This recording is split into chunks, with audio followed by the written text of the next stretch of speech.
Наранбаяр бол Наранбаяр хэвээрэн шүү дээ. Тэгээ би бас тийм төгс сайд бас биш ээ. Янз янзын дайралт орж ирж ил байсан. Гол юм нь боловсрол урагшаа явчих хэвээр. За одоо ингээд сошиал руу илүү анхаарч эхэлж байна. Энэ яагаад? Хүүхдэд ялангуяа жоохон хортой болоод байна. Дэлгэцийн донтолтод орж байна. Тэгээ дээр нэмээд томчуудын одоо хэрүүл уруул хүүхдэд шууд нөлөөлж байна тийм ээ. Тэр ийм нөхцөл байдал бид энийг хязгаарлахаас өөр аргагүй. Австрали улс хууль гаргасан дэлхийд даяар олонний анхааралд орлоо шүү дээ. 16 нас хүртэл хүүхдийг Twitter, Facebook, Snapchat, тэгээ TikTok гэсэн ийм олон нийтийн сүлжээнд орохыг хориглосон. Тийм хууль гаргасан. За энэ бол ингээд би бас үр дүнтэй гэж харж байна. Багш нар ч гэсэн хүүхдтэйгээ Facebook-ээр дамжиж харьцдаг л баймаар байна. Яаж хязгаарлах юм бэ? Бид судалж байна. Австралийн одоо жишээг харж байна. Хүүхдийг хамгаалах зүйтэй байна. Тэр аюултай мэдээлэлс гадна хүүхдүүд нөгөө захим дээрлэлт гэдэг юм чинь асар хүнд болсон юм билээ шүү дээ. Одоо чат группээр сургуулийн тийм туршдын групп дотор ингээд энийг ичгэвтер байдалд оруулдаг. Тэр байтугай хэдэн сургууль хил давна явчихж байна. Захим ийм дээрлэлт, захим ийм хадлагад өртөж гэнэ гэдэг энэ 20 оны тоог зүгээр суурь судалгааг харахад 91% таах. Гэвч эцэгчүүд тийм хадлагад өртөөгүй гэж итгэж байгаа нь 91%. Гэтэл хүүхэд 70 орчим хувийн тиймд өртсөн байгаа. Тэгчгээ тэрийг ээж аваасаа нуудаг. Ийм нөхцөл байдалтай байна. Австрали бол ингээд хуулиар хориглож байна тийм ээ. Бусад орнуудад ямар жишг байд юм бэ? Жишээлбэл Франц эднэр бол 15 нас хүртэл нь хязгаарладаг. Германд бол 13 нас хүртэл нь зөвхөн эцэг эхийн зөвшөөрлөлтөөр өдөргээд ийм байж байна. Тэгээ Twitter гэхэд л одоо сая жишээлбэл Европын ихтэй сургуулиуд хориглоод эхэллээ шүү дээ. Өөрийнхөө кампус дотор. Сургуульд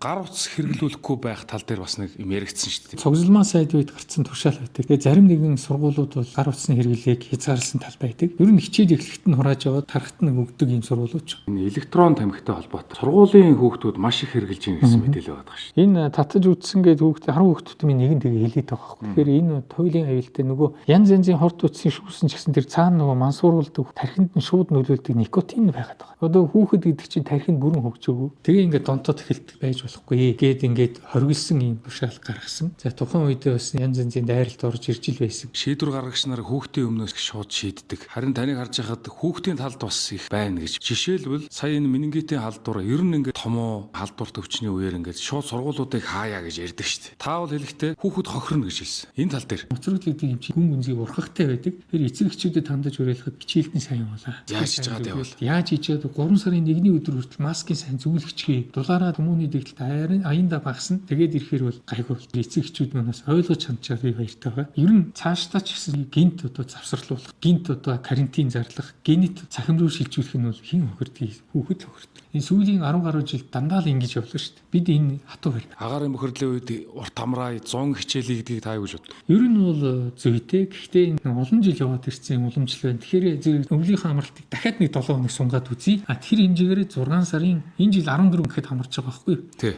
21 хүртэл хичээлээд үзье гэсэн ийм юу байна. Хүүхдийн эрх зөрчигддөг нэг асуудал бол сургууль дутуу байгаа. 175 сургууль баригдчихэж гүйцэнэ гэж нэг яриад байгаа шүү дээ. Одоо энэ бид нэг 190 сургуулийг ашиглалтанд оруулахаар явж байгаа. Сая 40 гаруй сургууль орцсон 430 орчим тэрбум төгрөг суусан байна. Өндөр төлбөртэй хувийн сургуулиудад улсаас энэ хувьс зардал өгдөг болио гэдэг. Энийг та юу гэж хардаг вэ? Энэ хуулиараа 20-т болчихсон. Дээр нь нэмээд ер нь 10 саяас дээш төлбөртэй сургууль хувьсах зардлыг олохгүй байгаа шүү дээ. Төрөөс ямар нэгэн санхүүгийн дэмжлэг авахгүй. Энэ дээр ингээ гарцсан хэмнэлтэд бид нар энэ хөдөө ор нутг руугаа чиглүүлэх багш сурагчдын хоолны нэмэгдлийг бас нэмэх хэрэгэд иймэрхүү юм руу явж байгаа шүү дээ. Төрийн өмчийн сургуульд ажиллаж байгаа багш нарт төвс өрн газарт бол 172 мянган төгрөг болж байгаа шүү дээ сартаа. Тэгэхээр энэ бол шууд бодиттой дэмжлэг үл. Танаас салбарт хичнээн багш байна. За нэг 40 орчим мянган багш. Ерөнхий боловсролын сургуульд цэцэрлэгийн нэмэх юм бол 60 орчим мянган орно. Ихтэй сургууль юмнуудаа нэмэх юм бол ер нь ингээд ажилтнуудаа нэмэх юм нэг 90 орчим мянган байна л гэж та бодчих. Та 45 хоногийн курсын талаар ярьж байсан. Энэ юу болж байна? Өнөөдөр нэг 53 хүн төгслөө. Захиалгаа дийлэхгүй байна. Сургуулиуд энэ багшийг авъя. Манайд математик багш, физикийн багш, химийн багш дутаад байна, англи хэлний багш дутаад байна гэд ингээд авчид. Тэгээ энэ хүмүүст маш хатуу шалгууртай. Үнэхээр өөрсдөө хүсэж гэнэ үгүй. Хоёрдугаар 80%-аас дээш үнэлгээтэй төгссөн байна уу? Тэгээ энэгээр олон хүн хасагдсан. Хичнээн хүний хэрэгцээ байгаа юм бэ? 2024 оны 9 сарын байдлаар нэг 4500 багш согт дутагдсан байсан. Одоо 1000 гаруй ийм багшид дутагдaltaй байна. Бас багшийн туслахууд маш их дутагдaltaй. Хөдөө орон нутгаар явах тусмаа яг нарийн мэргэжлийн багш дутаад байгаа байхгүй. Аслагдах тусмаа тийм ээ. Яг үнэ. Одоо түүхийн ажилтны цалин 4 саяд хүрлээ гэж яриадад байдаг.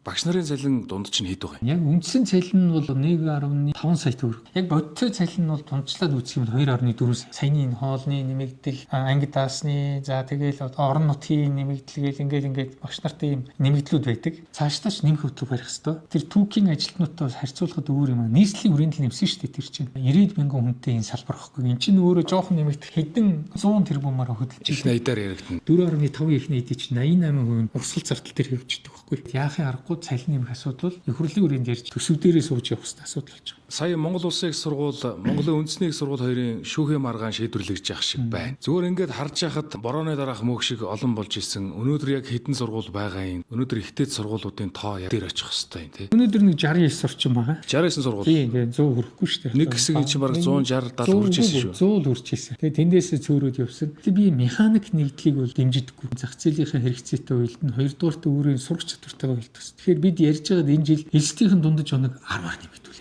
Дэш энэ сургуулиудтай зөндөө яриа хэлцлээсэн. Тэгж жагаад 10-аар нэмэгдүүлсэн гэсэн. Монгол улстай яриа. Энд чинь оюутнаа чанаржуулах бодлого. Оюутны тоо хэд байна? Оюутны тоо ч одоо 157 мянга. Босрлын зээлээр гадаадд сураад ирээд буцааж төлөх асуудал юу болж байгаа вэ? 3,000 орчим хүн зарим нь зээл авч, зарим нь бусдгүй тусламж авцсан. Одоо ингээд эд төлөө явж байгаа нь 2,000 гаруй байна. Чөлөөлөгдсөн 1,000 орчим хүн байна. За энэ дээр асуудал үүсэж байна. Яаж чөлөөс? Яагаад чөлөөс? 1000 төгрөгийн энэ шалгах ажлыг эд явууч. Прокурор дээр явж байгаа тий. Прокурор дээр шалгаж байгаа хэрэгүүд би түүний зэрэгцээ боловсролын зээлийн сан дээр ингээд шалгаад явж байгаа асуудлууд байна. Ер нь энэ боловсролын зээлийн сангийн чинь яагаад олгоод байсан? Хөгжингүү орн сурч ирчгээд эх орондоо өөрийнхөө хөгжил дэвшилт өөрийнхөө сурсан эрдмийг зориул гэсэн ийм шаардлагыг тавьж ирсэн үе биш. Тэгэхээр энэ зорилгодоо яг бүрэн хөрцөн хүмүүс төр яриад байгаа байхгүй шүү. Таны ер нь яг боловсролын сайд байх хугацаанд үлдээх өв юу юм бэ гэж асуул та маш хурдан юу гэж хариулах вэ ер нь? Энэ боловсролын хуулийг амилуулсан ийм онжилүүд байх бол боловсролынхын цөм хөтөлбөр нь сурагчдууд нь яг хууль заасныхаа дагуу хүүхдэд ээлтэй, багштай ээлтэй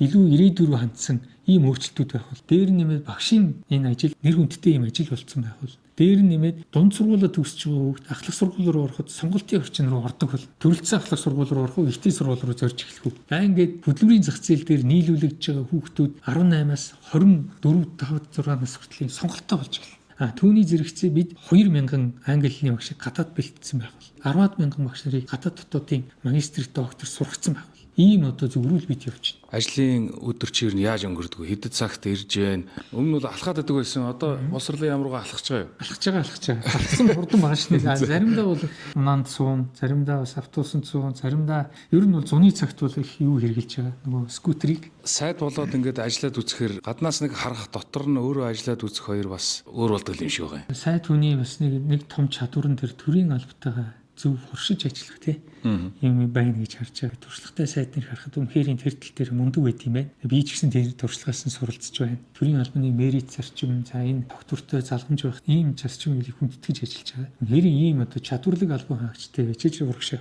Тэгээ би бас тийм төгс сайд бас биш ээ. Суралцж л явна. Яг уу тэгээ төмжлөх юм байна, түргэтсэн юм байна, удаасан юм байна. Энэ болгондоо бас өөртөө сануулж ингэж явж байна. Гол юм нь л боловсрол урагшаа явчих хэвээр. За баярлалаа танд. Таныг би өнгөрсөн хавраас хойш таараагүй юм байна. Тэгээд завгүй ажилласаа цаг гаргаад миний хэдэн асуултанд хариулсанд их баярлалаа. Баярлалаа ингээд чамтай бас уулзах сайхан байна. Нэг эргээд ингээд сайхан уулзаад ингээд ярихад сайхан байна. Тэгээ яг хөө ингээд хүн чинь альва юм амьдрал чинь өөрөө нэг дүр шүү дээ. Би сайд гэдэг дүрийг сайн бүтээж цаашаага одоо их хүмүүстэй хүрсэн, хүнийхээ амьдралд эргээр нөлөөлсөн, хүүхдүүдийнхээ суралгад эргээр нөлөөлсөн, чанарт нь эргээр нөлөөлсөн юм бодлогыг хэрэгжүүлж явах ийм сайд болохыг тэтгэж явна. Тэгээд цаг хугацаа харуулна. Тэгээд Наранбаяр бол Наранбаяр хэвээрээ шүү дээ. Би жоохон дурсан байж байгаа. Дурсан байна жоо. Гайгүй нөө. Гайгүй тий.